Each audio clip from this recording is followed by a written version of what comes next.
So good day everyone. For this video will be the application, one of the application of differential equation, particularly the mixing problem.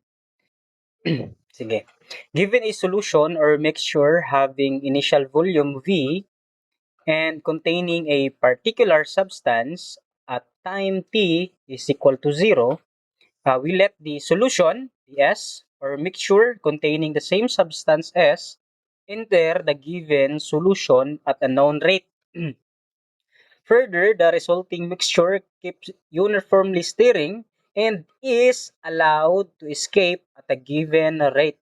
So, kani daw, in Bisaya, if we have a container and we will be having a substance to pour into the container, muna siya si rate, and ang imuhang gina-pour sa container is naay concentration. Ri is concentration nga rate in and I mean the rate of the concentration pouring in, and the Ci is the concentration that you are pouring. And this is the container, and gi-state dire na allowed to uniformly stirring, meaning ginakutaw din mo sulod sa container, and katong imuhang gikutaw nga substance sa sulod is allowed to go out, meaning napod siya entry pagawas. And ang imuhang gina-target dire is because of some great mind na sila nabuhat nga equation nga pag mag-pour in ka og substance and then imuhang kutawon and then imuhang ipagawas is naa kay makuha nga substance bilin diri. Halimbawa, brine. Brine is a mixture of water and salt, asin. Pag i-pour daw nimo ang asin diri tapos gikutaw nimo tapos imuhang gipagawas, pila daw ang asin tibugol diri nga nabilin. Ana yang term pag-ingon diri kay the requirement of the problem is the determination of the amount of the substance S in the resulting mixture at any time t, meaning sa pagkadugay nimo sigig stir diri sa container and imo siyang ipagawas sa katunga time pila daw ang substance na nabilin. For example sa brine, pila daw ang salt na nabilin dara sa sulod sa container. And na siya equation nga gi state that the changes of the substance with respect to time is equal to the rate in times the concentration in minus the rate out times the concentration out. Again, where S is the amount of substance in the resulting mixture. Result na siya, result. And ds over dt, the derivative of S with respect to time, or the rate of change of the amount S, that is weight over time. Kaya na may weight ang substance and over time. And Ri is the inflow rate. Ci is the concentration of the particular substance in the incoming solution. And nakakuan siya, ang unit is weight over the volume. And the rate out, katong pag-rate niya paggawas, outflow rate, RO, denoted as RO, na siya unit na volume over time. And sa VO naman is this. We have sa problem, dapat ma-state yun nga natay VO, which stands for the initial volume of the given solution. And we have also the SO or S naught is stands for initial amount of the solution. Kani is always ni siya dapat given sa problem para ma-determine nato ning formula sa babaw kani. Dapat natay mga initial. And ang pagkuha sa concentration out, di ba? Before nato makuha ang concentration out, di ba, ang substance diri is na stir na. So meaning wala siya fix nga value before siya mag-out. And then pag out niya, nasagol naman halimbawa water and the your solution. Example na to is brine. Nagsagol na sila diri, so meaning lahi na ang substance diri or concentration nga nigawas kaysa sa nain. Kaya na siya other sarili nga formula which is the resulting substance S over the final volume. And ang final volume is equal to the initial volume plus the difference of rate in and rate out times the time. Sige, para mas masabtan, we have a sample problem here. That state, suppose a tank contains 200 gallons of brine. Ang brine is a mixture of salt and water, in which 100 pounds of salt are dissolved. In which 100 pounds of salt are dissolved. A mixture consisting of 1/8 pounds of salt per gallon is pumped into the tank at a rate of 3 gallons per minute, and the mixture continuously stirred. Brine is also allowed to empty out the tank at the same rate of 3 gallons per minute. How much salt is in the tank after 10 minutes? So the first step for finding the problem or solution is to list the givens. Ang mga given niya. Para kay magamit nato ang formula ganihan na ds over dt is equal to rate in times concentration in minus rate out times the concentration out, or buhatag mnemonics para mas dali, Risi minus Ruko. So atong given is i-determine nato si Ri. Where is Ri? Ri di ba is gallon per minute, or the weight over the volume, which is gihatag diri as rate in, weight over time, I mean. So 3 gal per minute. Muna itong rate in. Ang concentration in naman is equal to the 1/8 pounds of salt per gallon. 1 pound. 1/8 pound. Pound. And ang atuang rate out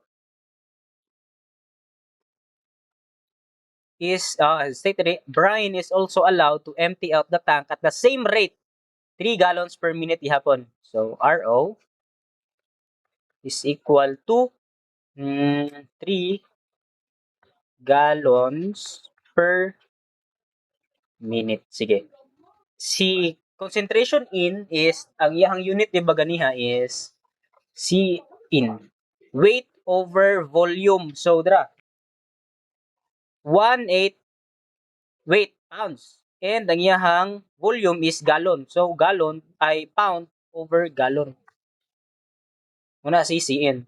And then si CO, di ba? CO, concentration in is equal to the resulting substance all over the final volume. And si final volume is equal to initial volume plus the difference of rate in minus rate out times the time. So, dato yung mga pangitaunon, S dili T, S. Si VO. So, kinsa si VO? Initial volume.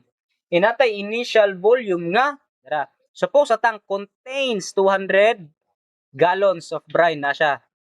Daan gi-state. So, 200 gallons.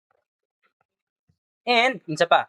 Si initial substance, in which 100 pounds of salt are dissolved. So, meaning mo na siya si initial substance nga naadaan sa container.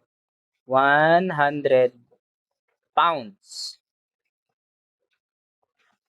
of salt are dissolved. And now, we can finally rewrite our CO as equal to S all over 200 plus, plug in mo si Ri. Ri, we have 3. Minus, ang RO po is 3. Times time. So, that is equal to S all over 0. So, S over 200 na lang. Nga to ang concentration out. And again, plug in sa our formula na ds over dt is equal to Rc minus rho ko. Ang ato ang Ri is equal to 3 times the concentration in na 1/8 minus the Ro na 3 times this concentration out na S all over 200 ds over dt. And naka-create na ta karon og differential equation. So let's simplify this one as ds over dt that is equal to 3 over 8 minus S 3s all over 200. So for this DE, we have a simple separable equation. Kay we can multiply both sides of the equation by dt. And we will have ds is equal to 3 over 8 minus 3s over 200 times dt. Right?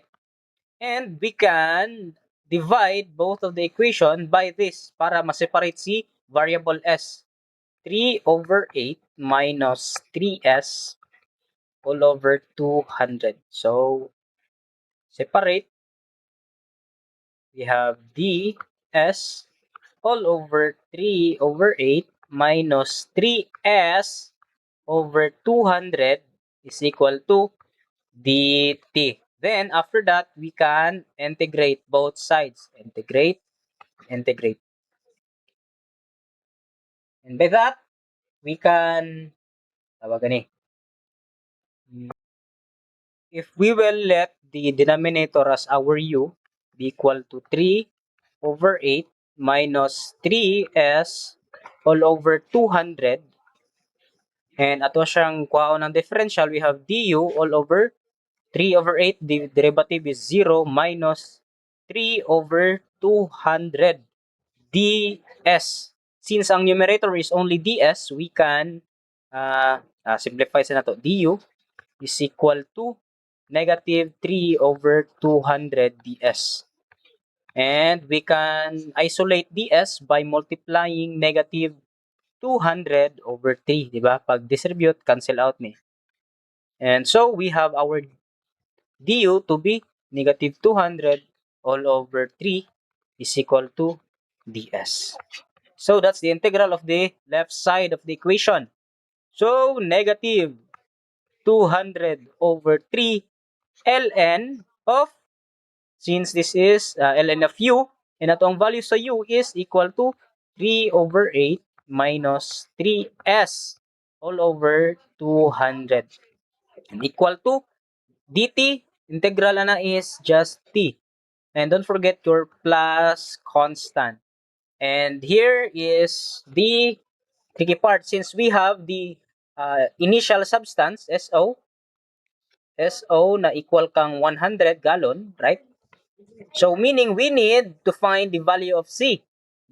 But before that, let us simplify this one para kay mas nindot siya tanawon. We can multiply both sides by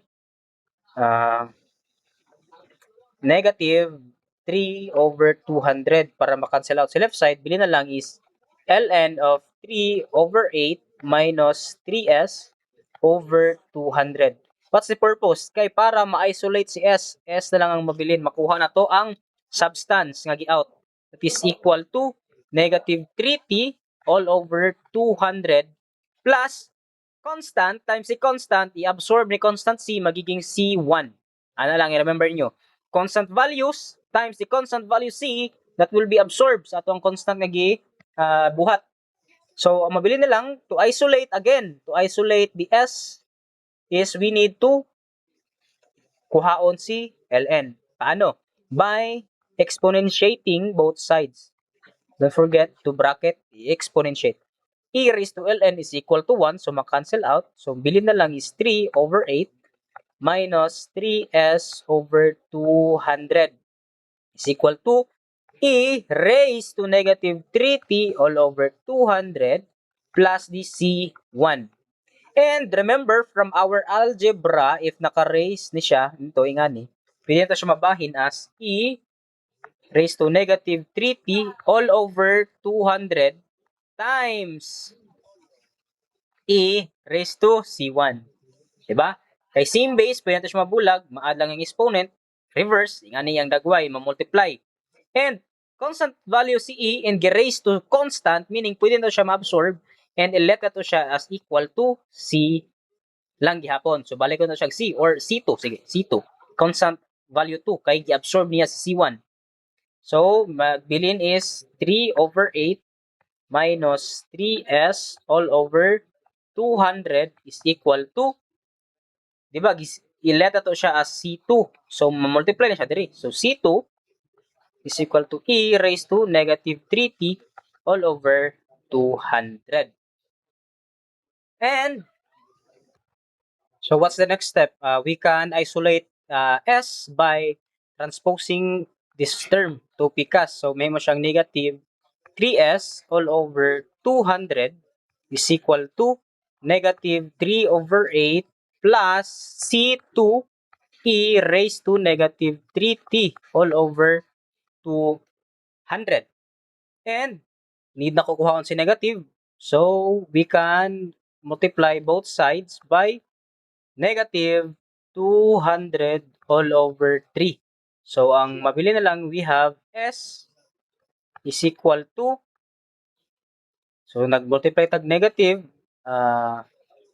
negative. So negative 200 all over 3. I-factor out lang nako na siyang negative 3 all over 8 plus C2 times e raised to negative 3t all over 200.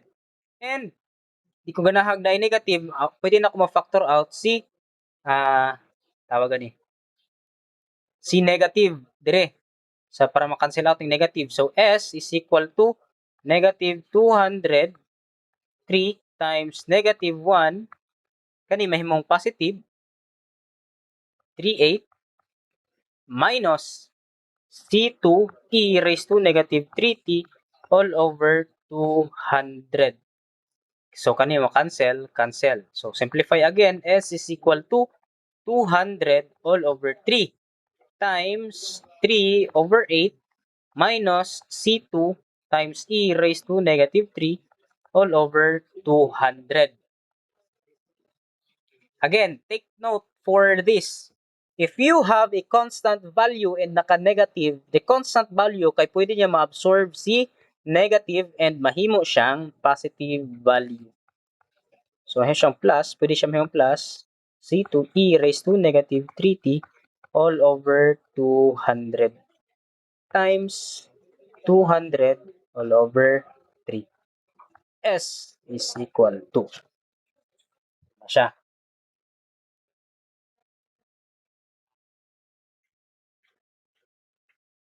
And for that, this is our initial, initial substance kay Y. We have the constant value C pa. Maingon nimo siya nga final substance na siya if wala na kay constant value. So paano, di ba? Ato ang S at T is equal to 0, natay initial substance na equal kang 100. So pang plug in lang nimo na. So ato ang S na karon is SO, I mean, itong SO is 100 is equal to 2, 200 all over 3 times 3 over 8 plus constant value times e raised to negative 3 times 0 all over 200. This one can be 0, right? So, e raised to 0 is just 1. So, bili na lang is 100 is equal to 200 over 3 times 3 over 8 plus C2. Diba? Kaya kani e raised to 0, 1. And isolate the constant value 2. So, we can multiply both side of the equation by 3 all over 200. So, pila man eh? 3 over 200 is equal to, that is equal to 3 halves. Is equal to 3 over 8 plus C2. And factor out, I isolate C2 by transposing this one to dire. So 3 half minus 3 8 is equal to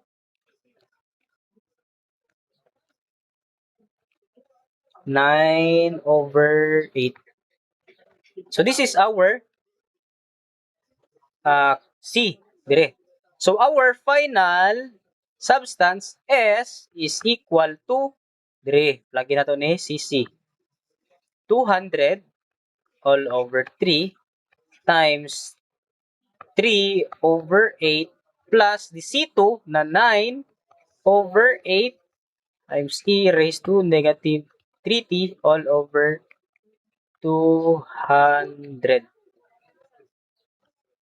And, di ba, ang goal is at 10 minutes, how much salt is in the tank after 10 minutes?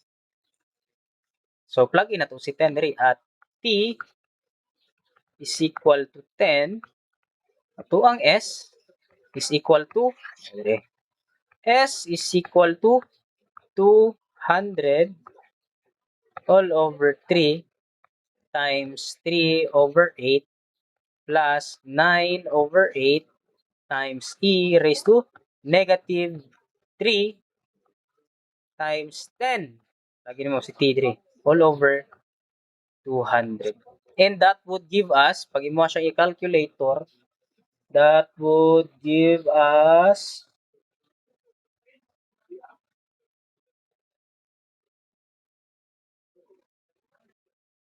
89.55 pounds.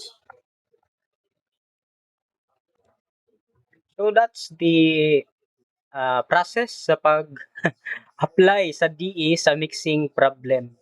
Ginapangita na to ang substance after 10 minutes. Again, we will have other concepts in other way. Kung halimbawa lahi ang gi-ask sa problem, we will be answering that in the next video. If you have nakaabot mo diri na time is I hope na mo'y na learn and please subscribe.